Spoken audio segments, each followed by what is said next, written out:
Você sabe o que faz a dor gastar mais de 624 bilhões de dólares por ano e não ser resolvida?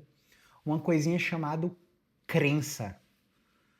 A crença ela pode ser superficial, intermediária ou nuclear.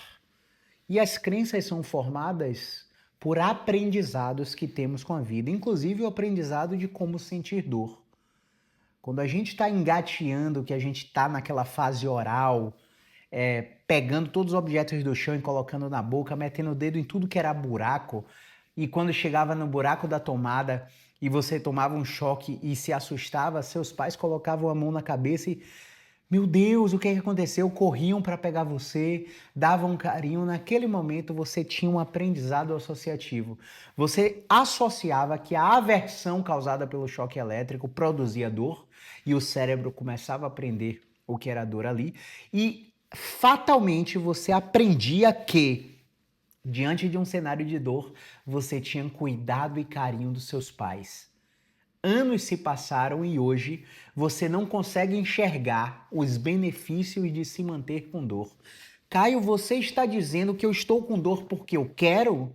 Você está dizendo que eu estou colhendo frutos de permanecer com dor? Você está dizendo que eu não quero melhorar? Se você fez essa reflexão nesse ponto desse vídeo, você pode se desinscrever do meu canal, cancelar esse vídeo e clicar no dislike.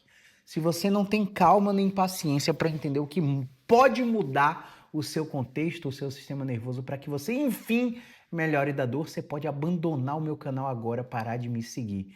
De coração, você não é o meu público. Pode sair do vídeo. Agora, se você tem flexibilidade mental, psicológica, para ter aceitação e compromisso com a condição que de fato pode melhorar você, fica aqui, clica no gostei, compartilha com o máximo de pessoas que precisam ouvir essa mensagem, tá bom? Todos os seus aprendizados geram crenças superficiais, intermediárias e nucleares. As crenças superficiais, elas modificam com simples visualização. Se você acredita que um movimento pode causar sua dor ou piorar o seu sintoma, você vê uma pessoa que tem o mesmo sintoma que você fazendo aquele movimento e não melhora, e melhorando, você começa a entender que aquela crença superficial pode ser erradicada. E você modifica o seu padrão de pensamento e começa a se expor àquele mesmo tratamento, aquele mesmo movimento, aquela mesma técnica que você viu seu vizinho, seu colega, seu familiar ter benefícios. Está fazendo sentido? Uma crença intermediária, ela não melhora só com a visualização, ela não melhora só intuitivamente. A crença, quando ela é intermediária, ela está mais enraizada e ela precisa de experiências sucessivas de aprendizado. Vou te dar um exemplo de medo de barata. Você vai associar com a dor. Se um paciente tem ansiedade ou fobia por causa de barata, o psicólogo, o terapeuta, ele precisa elencar em níveis de hierarquia qual seria a exposição mais agressiva. Por exemplo, para mim, uma barata voadora entrando no consultório e pousando na minha mesa seria a situação nível 10. Mais uma barata de plástico no corredor do consultório seria a situação nível 1. Então eu vou enfrentar a situação nível 1, porque ao enfrentar a situação nível 1, eu vou ver meu nível de ansiedade subir a 10, ficar em 10 por um bom tempo, e durante a ansiedade 10 eu vou racionalizar os meus pensamentos e vou perceber o que a respiração faz com o meu corpo. E eu começo a entender que quando submetido a situações de enfrentamento da dor, a analogia é com a dor, mas eu estou te dando um exemplo do medo de barata, de um transtorno de ansiedade, de uma fobia, você vai ver que no nível 10 ela começa a desensibilizar. Ao desensibilizar, a ansiedade começa a baixar e você ainda está diante da barata de plástico no corredor. Ao ponto que a ansiedade começa a negativar, né? A baixar mais ainda, ficar nível 5, 4, 3. E você começa a aprender, ter um aprendizado associativo, que aquilo que você tinha tanto medo não é tão ameaçador quanto parecia. Entende? E aí você passa para o nível 2, que é uma barata viva no corredor. E aí você faz o processo de exposição e de sensibilização sistemática, se expondo, né, com enfrentamento àquele problema, com auxílio de um terapeuta experiente. Não pode ser qualquer profissional, não é se expor, e ficar lá, porque você pode desenvolver uma síndrome do pânico, você pode agravar o sintoma de dor, agravar a sua lesão, se a exposição for descontrolada. Lembre, a analogia é com quadros de dores. Não importa se é na coluna, não importa se é no não importa se é na coluna, não importa se é no joelho, se é no quadril, se é na TM. A exposição não pode ser descontrolada, por isso a necessidade de um profissional, tá? Já, aí você desensibilizou, você já reestruturou cognitivamente a crença intermediária. Ser um novo padrão de pensamento. Só que você tem uma crença nuclear. Uma crença que foi formada em você de 5 a 7 anos de idade através do ver, ouvir, sentir. Você teve muitas experiências negativas, você ouviu muitas mensagens negativas, você sentiu muitas emoções negativas, aquilo formou uma crença nuclear. Eu vou te dar um outro exemplo agora. Eu só sirvo se for útil para alguém. Eu só sirvo se tiver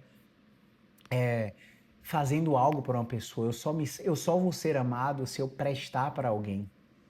Porque lá na minha infância, eu só recebia reconhecimento do meu pai quando eu lavava prato.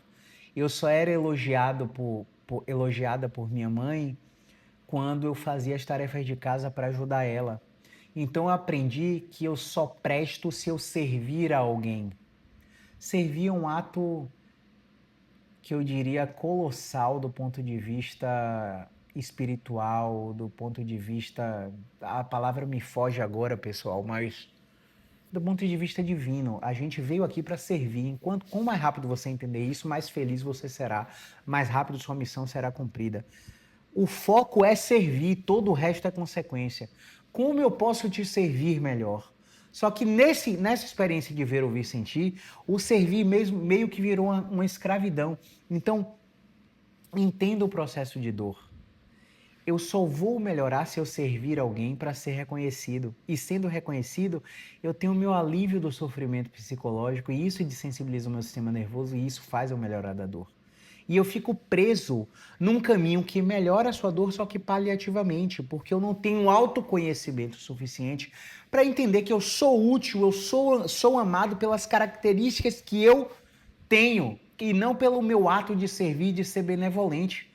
Eu sou um cara próspero, eu sou um cara que ajuda as pessoas, eu sou um cara honesto, eu sou um cara que amo minha família, eu sou um cara cuidadoso e por causa disso, sim, eu mereço ser amado. E quem não me ame pelas minhas características, um abraço. Isso aqui não é um convite para o egoísmo, pessoal. Isso é um convite para você entender que para você ajudar outras pessoas, você precisa estar bem. E querer estar bem antes de ajudar outra pessoa não é definitivamente egoísmo. E muitas vezes a falta desse conhecimento faz com que a gente volte nas nossas crenças nucleares. Nossa, realmente se eu fizer atividade física vai danificar minha coluna. Realmente se eu continuar nesse trabalho sentado, eu vou piorar cada vez mais. Realmente, se eu correr, eu vou machucar meu joelho. O impacto vai danificar meu quadril. Minha postura ruim vai piorar o meu pescoço. E a gente começa a estabelecer relações de causa e efeito que reforçam crenças nucleares, que fazem reviver crenças intermediárias, que inundam seus pensamentos de crenças superficiais. Está fazendo sentido? Por favor, se está fazendo sentido, clique em curtir, compartilha nos seus stories, compartilha no Instagram e marca, manda para outras pessoas que precisam ouvir essa mensagem, para o YouTube entender que esse vídeo é relevante, precisa ser propagado, espalhado para mais pessoas que sofram com dor. Está fazendo sentido? Deixa aqui nos comentários se está fazendo sentido para você.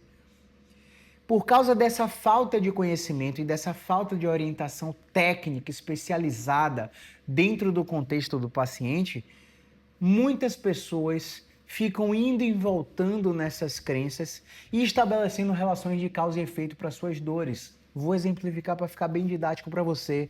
Eu vou fazer RPG para consertar minha postura, porque a minha postura ruim está causando a minha dor. 1 mais 1 são 2, né? Estou fortalecendo o meu core e o meu abdômen, treinando mobilidade, porque o fortalecimento do meu core é o que vai proteger minha coluna, vai melhorar minha dor. Então, a fraqueza muscular é a causa da sua dor? 2 mais 2 são 4, né? Vou fazer repouso e vou proteger meu ombro, minha coluna, porque estou muito inflamado, a inflamação está causando a minha dor. 3 mais 3 são 6, né? Então estabelecemos relação de causa e efeito quando dizemos que a dor é por causa da minha postura, é por causa do meu encurtamento, preciso de alongamento, vou para aula de yoga porque eu estou encurtado e eu vou alongar para melhorar. Quando estabelecemos uma relação de causa e efeito quando falamos que a minha postura causa dor, o meu encurtamento causa dor, a minha fraqueza muscular, portanto, preciso fortalecer, a minha inflamação causa dor, portanto, preciso de repouso, preciso desinflamar. A atividade física e o meu trabalho causam uma dor, portanto, preciso meter um atestado, ir para afastamento pelo INSS, porque senão eu nunca vou melhorar. E aí eu não penso que eu vou reduzir o meu senso de utilidade, eu vou reduzir a minha renda e vou ter fatores e comorbidades sociais, socioeconômicas, pessoais, psicológicas que vão me fazer piorar. E aí só depois de anos piorando por causa disso eu vou entender que não era assim bem o meu trabalho. Parece que 1 mais 1 não é 2, né? 2 mais 2 não são 4, né? 3 mais 3 não são 6. É o que parece, né? Vou te provar que realmente parece que é isso mesmo. E eu vou usar o futebol como analogia. Se você acompanha o futebol, se você não acompanha, dá um Google, tá? O Paris Saint-Germain, um clube francês, teve os 3 melhores jogadores do mundo, na minha opinião, à época. Messi, Neymar e Mbappé, e não ganharam nenhuma Liga dos Campeões da Europa. E essa mensagem é para te dizer que a equipe sobrepõe o talento. A tática sobrepõe o talento. Talento só não prospera. Talento precisa ter disciplina, técnica, flexibilidade psicológica para poder pedir ajuda e não se tornar egocêntrico e autossuficiente. O Brasil, jogador por jogador, é melhor que a Noruega, mas a Noruega nos eliminou da Copa do Mundo porque tinha uma estratégia clara, tinha consciência tática, tinha equipe. Fomos eliminados da Copa do Mundo pela Noruega com dois gols extremamente cruéis e absolutamente sensacionais do Haaland, né? Máximo respeito a esse atacante que para mim é o melhor atacante do mundo, é melhor até que o Mbappé, na minha opinião. E, cara, você já entendeu que isso não é sobre futebol, mas sobre 3 mais 3 não ser 6. A conta de 2 mais 2 não ser 4 para o Paris Saint-Germain, que tinha os 3 melhores jogadores do mundo e não ganhou nada na Liga dos Campeões da Europa, é para te dizer que o conceito fundamental para fazer com que você melhore da dor é o princípio da não linearidade, do não estabelecimento de uma relação de causa e efeito, e sim do pensamento de que múltiplas interações de órgãos e sistemas, fatores internos e externos, psicológicos, sociais, ambientais, trabalhísticos, familiares, de relacionamentos conjugais, de finanças, de cobrança externa e interna, múltiplos fatores estabelecem associação que fazem com que você desenvolva dor. E entender isso salva o jogo no tratamento da dor, porque eu paro com a saga interminável de buscar uma causa para o meu problema diagnosticável, e essa causa diagnosticável é o que vai fazer com que eu passe a receber o tratamento certo. Eu fui no ortopedista, não melhorei, fui no fisioterapeuta, não melhorei, fui no neurologista, no neurocirurgião, não melhorei, fiz uma cirurgia, melhorei por 1, 2 meses, a dor voltou igual, como se eu não tivesse operado. Tenho dinheiro, vou nos Estados Unidos, consulto um médico lá, faço um tratamento inovador, melhoro paliativamente, volto pro Brasil e a dor volta lá como se eu não tivesse feito aquele tratamento. Vou pro Sara, vou pro Sírio-Libanês, vou pro Einstein, busco um tratamento, pago profissionais extremamente caros e sofisticados com mestrado, doutorado, PhD e não melhoro da minha dor. Você já parou para pensar que você pode estar recebendo informações que geram um aprendizado associativo? Se você não sabe o que é isso, volta lá no início do vídeo e assiste o vídeo de novo.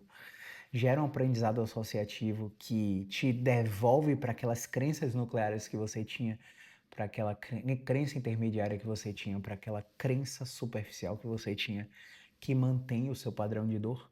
porque mantém seu estilo de vida, mantém seu comportamento, não gera mudança efetiva nos seus hábitos e fazem com que você continue com dor, mesmo que você receba o melhor tratamento do mundo? Você já parou para pensar que talvez você esteja estabelecendo uma relação de causa e efeito, uma relação linear, onde uma coisa que você crê causa sua dor? E você caçando essa coisa que causa sua dor, investe em vários tratamentos para aquela causa e não melhora? Ao invés de pensar na imprevisibilidade do que a vida pode gerar no seu sintoma e começar a tapar vários buracos. Olha, eu como errado aqui porque todo dia no intervalo de 3 horas eu desço, compro um pão farofa que não está na minha dieta e por isso eu não emagreço. Eu como errado porque eu não consigo cortar o álcool da minha vida e todo final de semana eu bebo cerveja sexta, sábado e domingo, começo a segunda-feira extremamente desanimado, com alto nível de irritabilidade porque vou pro trabalho, encontro aquele chefe chato, colega de trabalho que pega no meu pé, o supervisor que pega no meu pé e todo mundo tá errado menos eu porque eu tenho um padrão. Não tenho um padrão de autorresponsabilidade, eu sou extremamente vitimista. Olha em quantas searas eu tô pincelando aqui para você entender a multidimensionalidade da dor. O que a gente controla é a carga externa. A gente controla a biomecânica do movimento. A gente controla a química laboratorial, a química medicamentosa. A gente controla a dose do treinamento, a dose da atividade física, a dose do ficar de pé, do ficar sentado. A gente controla, é, a gente controla os movimentos que a gente vai fazer, mas a gente não controla a carga interna, estado de saúde mental, estado de hipervigilância, estado de catastrofização, estado de medo do movimento. A gente não controla as emoções que a gente tá sentindo nas relações conjugais, na ameaça de divórcio, na partilha de bens por divisão de herança que o pai da gente, Deus livre e guarde, faleceu e deixou um apartamento e agora os irmãos estão brigando entre si. A gente não controla a carga interna, que é tudo isso que eu acabei de falar, que é a autocobrança de não aceitar que o irmão tem um Alzheimer que avançou rápido e que agora eu vou ter que vender o meu apartamento para ir morar com meu irmão e cuidar do meu irmão, porque eu tenho um chamado para cuidar do meu irmão, mesmo sabendo que aquele irmão foi extremamente nocivo para a minha vida inteira, na infância, adolescência, fase adulta, casamento, vida familiar com os meus pais. Por que que eu tenho essa autocobrança e essa responsabilidade interna de ter que cuidar de meu irmão que desenvolveu Alzheimer, Parkinson? Por que eu não posso simplesmente delegar? Será que eu me acho egoísta a tal ponto? Exemplos cotidianos da prática clínica de um especialista em dor que lida com isso todos os dias e que tenta cada vez mais trazer luz às sombras, trazer consciência para a vida dos pacientes que acham que isso não interfere na dor, acham que é o exercício milagroso, a quiropraxia que vai colocar ele no lugar, a osteopatia que vai melhorar milagrosamente o paciente, a liberação miofascial que vai dar conforto, a ventosinha que vai relaxar. E aí não é mais sobre a minha habilidade de escutar esse paciente, mas sim sobre a habilidade do paciente se auto-escutar e perceber que a gente dói onde importa e que se está doendo não é só sobre o local que dói, é sobre o corpo inteiro, mas fundamentalmente é sobre a vida e sua imprevisibilidade e sua não linearidade. E a extinção do vício do profissional de saúde e do paciente focar em encontrar causa de dor, onde não existe causa, só existe múltiplas influências.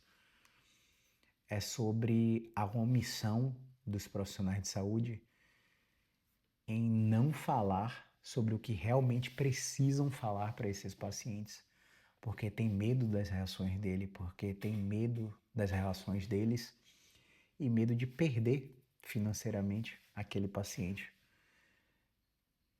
Meu Deus, obrigado por perder muitos pacientes por falar a verdade para eles e por ver alguns deles sim voltando depois de várias experiências negativas com outros profissionais que acabaram não tendo essa visão, que eu tenho que parar de tentar controlar a dor, porque a gente está há 3 décadas tentando controlar a dor. Eu tenho que começar a tentar aumentar a vida, porque se eu começo a aumentar a vida do meu paciente, aquela dor começa a se tornar imperceptível, aquela incapacidade começa a melhorar, porque o paciente entende os múltiplos papéis que ele tem na sua própria vida e na vida dos outros. O paciente aumenta seu poder de resiliência, de autoeficácia, de autoconhecimento e começa a focar no que ele tem controle. A gente precisa parar de tentar prometer milagre para o paciente para ganhar o dinheiro dele. A gente precisa parar